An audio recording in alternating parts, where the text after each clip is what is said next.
Dans le podcast précédent, j'expliquais comment je procédais pour produire et planifier les différentes actions sur Twitter et je terminais sur ce podcast en émettant le souhait d'optimiser ces processus de création de tweets, tout ça autour de la création de contenu. Salut, je m'appelle Nicolas, je suis développeur et concepteur de métier. En même temps, j'endosse la casquette de web marketer pour plusieurs sites que je gère.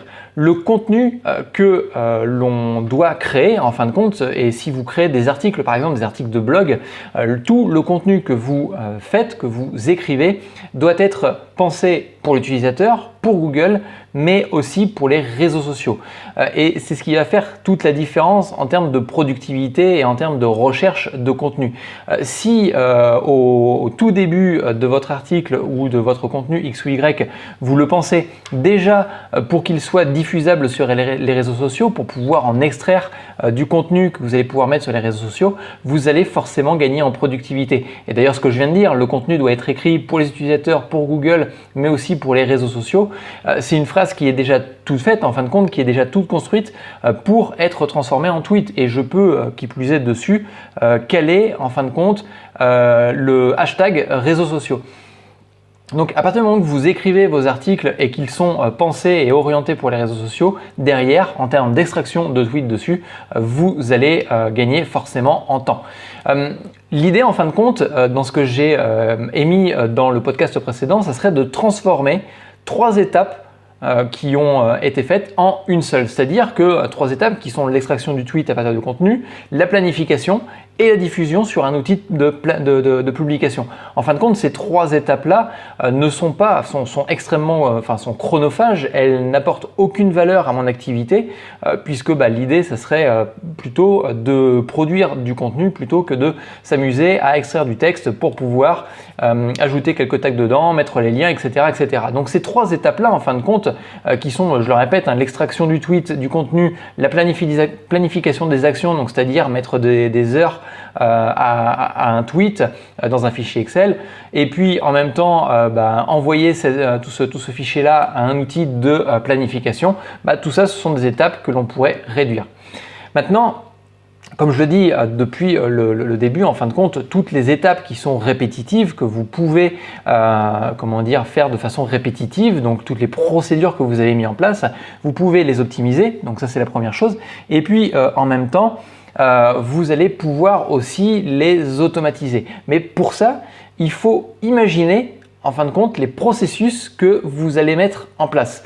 Et c'est là où elle se crée en fin de compte. À partir du moment que vous avez analysé vos processus, que vous savez ce qu'il faut optimiser, et bien maintenant, il faut imaginer quel nouveau processus, quelle nouvelle façon de faire vous allez pouvoir mettre en place. L'idéal, par exemple, ce serait de pouvoir, lors de la rédaction, de déjà avoir nos tweets de près.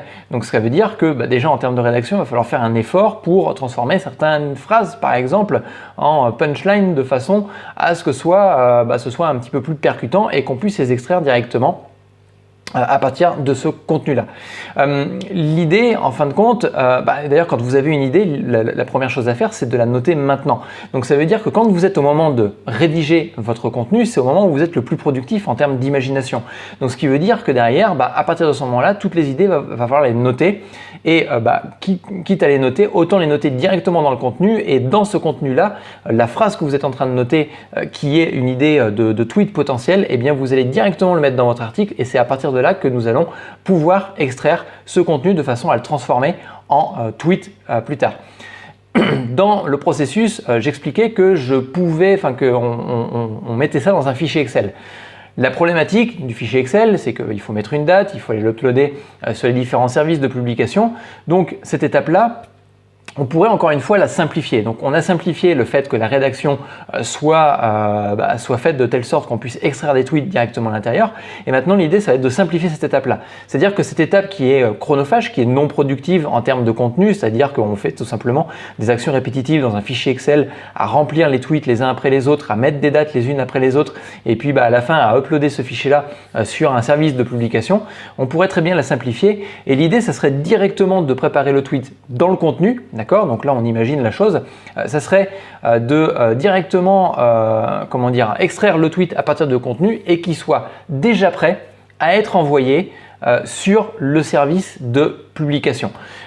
L'objectif en fin de compte, c'est j'extrais mon tweet à partir de mon article, à partir de mon contenu X ou Y, et il est déjà prêt en un clic de souris, d'accord, voire même en 2 clics, parce qu'on ne va pas être trop non plus prétentieux sur le sujet, mais en l'espace de 2 clics de souris, on peut très bien avoir un tweet de prêt et prêt à être diffusé surtout. Donc, pour le coup, voilà un petit peu comment on pourrait imaginer le processus. C'est-à-dire qu'on optimise notre façon de rédiger le contenu. Donc ça, c'est déjà une première optimisation.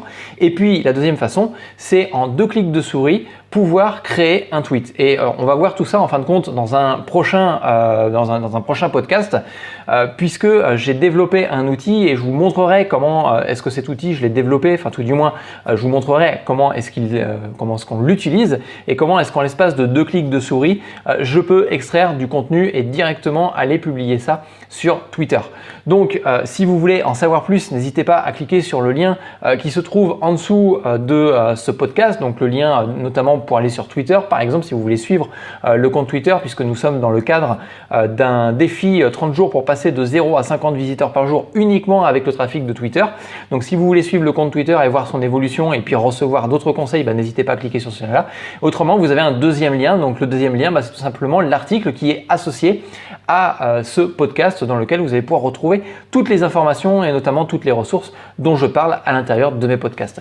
Sur ce, je vous dis à plus tard dans un prochain podcast. Ciao, bye.